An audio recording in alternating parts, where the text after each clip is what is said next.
మహాగణాధిపతయే నమః. శ్రీమాత్రే నమః. మాచిరాజ్ భక్తి ప్రేక్షకులందరికీ నమస్కారం.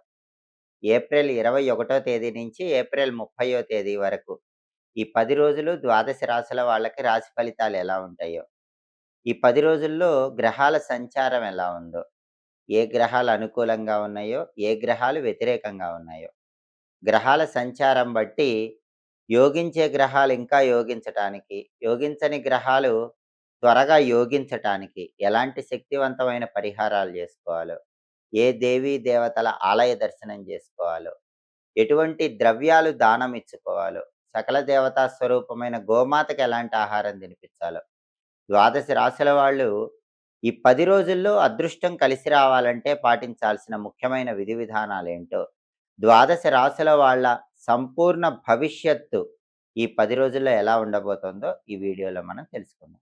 తదుపరి సింహరాశి. సింహరాశి వాళ్ళకి ఏప్రిల్ 21 తేదీ నుంచి ఏప్రిల్ 30 మధ్యలో గ్రహాల సంచారం పరిశీలిస్తే సూర్యుడు 9వ స్థానంలో ఉన్నాడు. వ్యతిరేక ఫలితాలు ఇస్తాడు. భాగ్యంలో సూర్యుడు వ్యతిరేకం. కాబట్టి సింహరాశి వాళ్ళకి ఆఫీస్‌లో అదృష్టం అనేది త్రుటిలో తప్పిపోవటానికి అవకాశం ఉంది. రావాల్సిన ప్రమోషన్ గాని, రావాల్సిన హైక్ గాని, కావాల్సిన ట్రాన్స్‌ఫర్ గాని లాస్ట్ మూమెంట్‌లో తప్పిపోయే అవకాశం ఉంటుంది. పాలిటిక్స్‌లో గూడా రావాల్సిన పదవి జస్ట్ మిస్ అయిపోయే అవకాశాలుంటాయి. తండ్రి వైపు బంధువుల వల్ల గూడా కొన్ని ట్రబుల్స్ ఉంటాయి. అలాగే అగ్రికల్చర్‌లో గూడా కొన్ని ఒడిదుడుకులుంటాయి. ఎందుకంటే సూర్యుడు 9వ స్థానంలో వ్యతిరేక ఫలితాలిస్తాడు. అవి పోవాలంటే గోధుమలు నానబెట్టి బెల్లంతో కలిపి ఆవుకు పెట్టడం, కేజింబావు గోధుమలు పంతులు గారికి దానం ఇచ్చుకోవటం జేయాలి. ఆదిత్య హృదయం చాంటింగ్ వినాలి. లేదా సూర్యాష్టకం వినాలి. చదివితే ఇంకా మంచిది. రోజు గూడా సూర్యుడికి అర్ఘ్యం ఇచ్చుకుంటే మంచిది. రాగి చెంబులో నీళ్లు తీసుకొని ఎర్రపూలు కొన్ని వేసి, కుదిరితే ఎండుమిరపకాయ గింజలు గూడా ఆ నీళ్ళలో వేసి, తూర్పు వైపు తిరిగి ఓం సవిత్రే నమః అని 12 సార్లు చెప్తూ ఆ నీళ్లు మొక్కలో వదిలిపెట్టాలి. సూర్యుడికిచ్చే ఈ అర్ఘ్యం సూర్యుడి బలాన్ని పెంచుతుంది. అలాగే ఓం సవిత్రే నమః అర్ఘ్యం ఇవ్వలేకపోయినా ఈ మంత్రాన్ని రోజు 12 సార్లు చదువుకుంటే అనుకూల ఫలితాలొస్తాయి. సూర్యుడి బలం పెరుగుతుంది. అప్పుడు ఆఫీస్ టెన్షన్స్, పాలిటిక్స్‌లో ఉన్న టెన్షన్స్, అగ్రికల్చర్‌లో ఉన్న టెన్షన్స్, అలాగే ఫాదర్ సైడ్ రిలేటివ్స్ వల్ల ఉన్న ఇబ్బందులు వీటన్నిటి నుంచి బయటపడొచ్చు. అలాగే సింహరాశి వాళ్ళకి బుధుడు 8వ స్థానంలో ఉన్నాడు. 8వ స్థానంలో బుధుడు వ్యతిరేక ఫలితాలిస్తాడు. అష్టమంలో బుధుడు వ్యతిరేకంగా ఉంటాడు. అంటే సింహరాశి విద్యార్థులు ఎంత హార్డ్ వర్క్ చేసినా సరే కావాల్సిన ర్యాంకులు రావటం కష్టంగానే ఉంటుంది. నిరుద్యోగులు గూడా ఇంటర్వ్యూ ఎంత బాగా పెర్ఫార్మ్ చేసినా మంచి ప్యాకేజ్‌తో జాబ్ రావటం కష్టంగా ఉంటుంది. బిజినెస్ కూడా ఎంత బాగా చేసినా సింహరాశి వ్యాపారస్తులకి బిజినెస్ కొంచెం డల్ అయిపోతూ ఉంటుంది. అంటే విద్యారంగం, వ్యాపార రంగం, నిరుద్యోగులు ఉద్యోగం కోసం చేసే ప్రయత్నాలు వీటిల్లో బుధుడు 8వ ఇంట్లో ఉండటం వల్ల వ్యతిరేక ఫలితాలొస్తూ ఉంటాయి. అవి తొలగిపోవాలంటే గణపతి ఆలయ దర్శనం చేయాలి. ఇంట్లో అయినా గణపతికి గరిక, ఎర్ర పుష్పాలతో పూజ చేసుకోవాలి. గం గణపతయే నమః రోజు 21 సార్లు చదవాలి. సంకటనాశక గణేష స్తోత్రం చాంటింగ్ వినాలి. ఇవన్నీ చేసుకుంటే 8వ ఇంట్లో బుధుడిచ్చే వ్యతిరేక ఫలితాల నుంచి సింహరాశి వాళ్ళు బయటపడతారు. బుధుడు ఫేవరబుల్‌గా మారతాడు. అలాగే సింహరాశి వాళ్ళకి కుజుడు కూడా 8వ ఇంట్లో ఉన్నాడు. ఇది మంచిది కాదు. 8వ ఇంట్లో కుజుడు ఉన్నప్పుడు ఏం జరుగుతుంది? వెహికల్స్ మీద వెళ్తున్నప్పుడు దెబ్బలు తగలటం, కింద పడటం ఇలాంటివి జరిగే అవకాశాలుంటాయి. అలాగే 8వ ఇంట్లో కుజుడు ఉన్నప్పుడు ఏం జరుగుతుందంటే రియల్ ఎస్టేట్ డల్‌గా ఉంటుంది. ప్రాపర్టీ సేల్ చేయాలన్నా, కొనాలన్నా లేట్ అవుతుంది. బ్రదర్స్‌తో ఏమైనా డిస్ప్యూట్స్ వచ్చే అవకాశం ఉంటుంది. అప్పులయ్యే అవకాశం ఉంటుంది. అలాగే మ్యారేజ్ రిలేటెడ్‌గా ఏవైనా సంబంధాలు చూస్తున్నా 8వ ఇంట్లో కుజుడు ఉన్నప్పుడు ఇబ్బందులుంటాయి. అప్పులయ్యే అవకాశాలుంటాయి. ఇవన్నీ తొలగిపోవాలంటే సింహరాశి వాళ్ళు కందులు నానబెట్టి బెల్లంతో కలిపి ఆవుకు పెట్టడం, కేజింబావు కందులు పంతులు గారికి దానం ఇవ్వటం ఒకసారి చేసుకోవాలి. అలాగే ఈ 10 రోజుల్లో కూడా వీలైనప్పుడల్లా నరసింహస్వామి దర్శనం చేసుకోవాలి. ఓం నమో నారసింహాయ రోజు 21 సార్లు చదవాలి. లక్ష్మీ నృసింహ కరావలంబ స్తోత్రం చాంటింగ్ వినాలి. ఇవి చేసుకుంటే కుజుడి బలం పెరుగుతుంది. అష్టమ కుజ దోషం తగ్గిపోతుంది.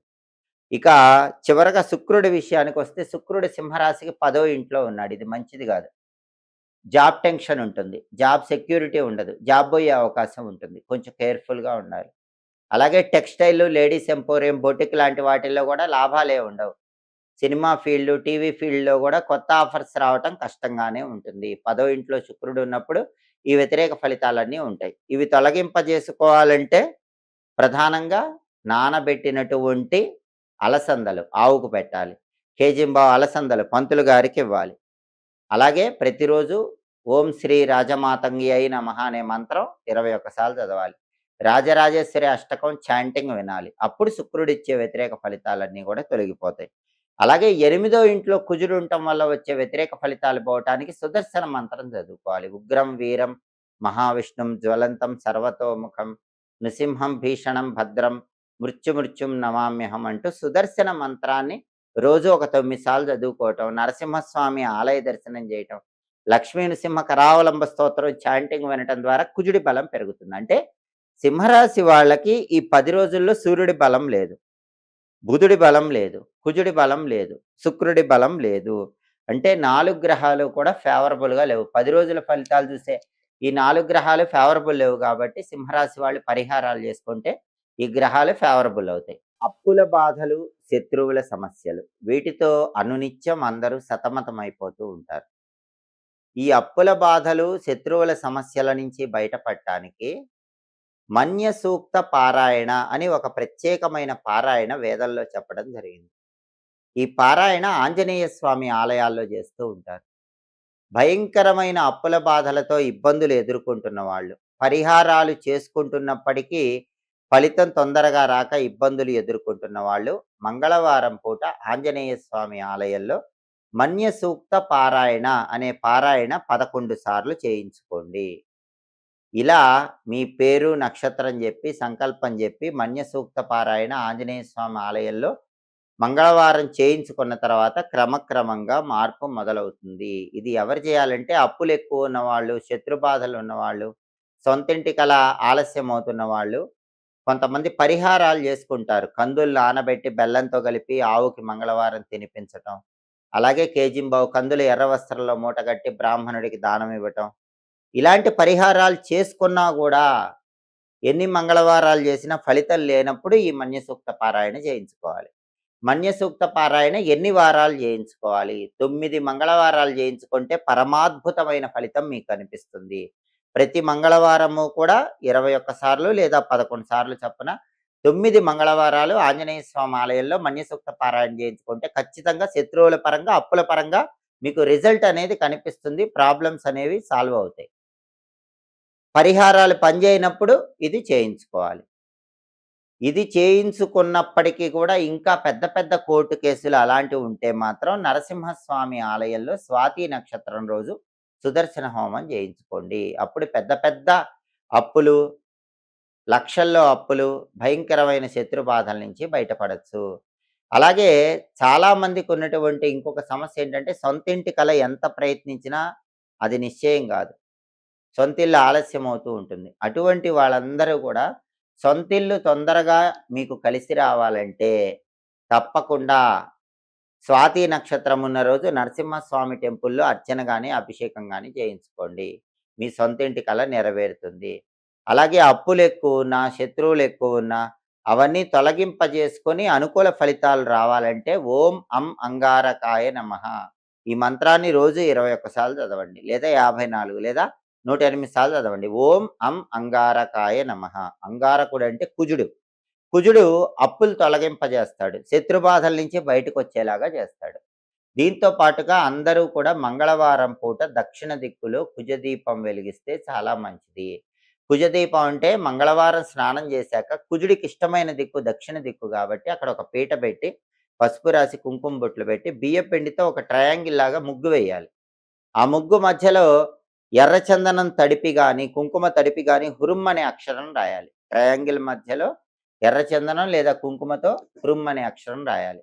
ఆ అక్షరం మీద మట్టి ప్రమిదలో నువ్వుల నూనె పోసి 9 ఎరుపు రంగు ఒత్తులు కలిపి ఒక ఒత్తిగా చేసి ఆ ఒత్తి దక్షిణం వైపు వెలిగేలా దీపం పెట్టాలి. దీన్ని కుజ దీపం అంటారు. మంగళవారాలు ఈ దీపం పెడితే శత్రుబాధలు తొలగిపోతాయి, దృష్టి దోషాలు తొలగిపోతాయి, వృధా ఖర్చుల నుంచి కూడా బయటపడొచ్చు.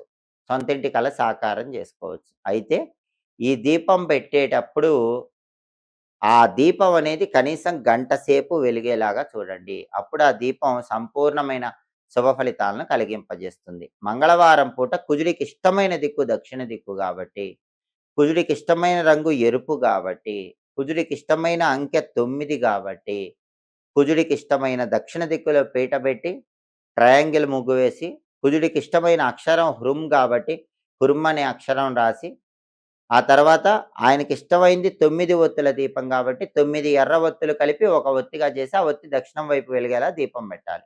ఆయనకి ఎరుపు రంగు అంటే ఇష్టం కాబట్టి ఇలా దీపం పెట్టాలి. ఈ దీపం పెట్టుకుంటే కూడా ఈ సమస్యల నుంచి బయటపడొచ్చు.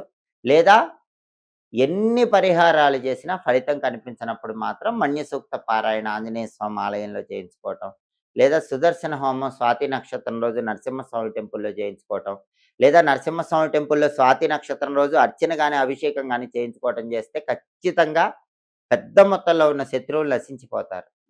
అదే విధంగా జీవితంలో ఉన్నత స్థాయిని కూడా చేరవచ్చు. ఆ ప్రయోజనాలన్నీ వీటి ద్వారా తప్పకుండా ప్రతి ఒక్కరూ పొందండి.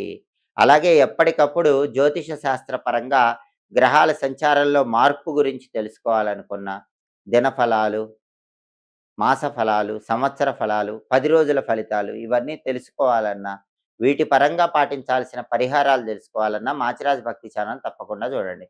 మా వీడియోస్ మీకు నచ్చినట్లయితే మా ఛానల్ లైక్ చేయండి, కామెంట్ చేయండి. మా ఛానల్ వీడియోస్ 10 మంది మిత్రులకు షేర్ చేయండి. మా ఛానల్ సబ్స్క్రైబ్ చేసుకోండి. పక్కనున్న బెల్ సింబల్ నొక్కటం మాత్రం మర్చిపోకండి. సర్వే జనాః సుఖినో భవంతు. స్వస్తి.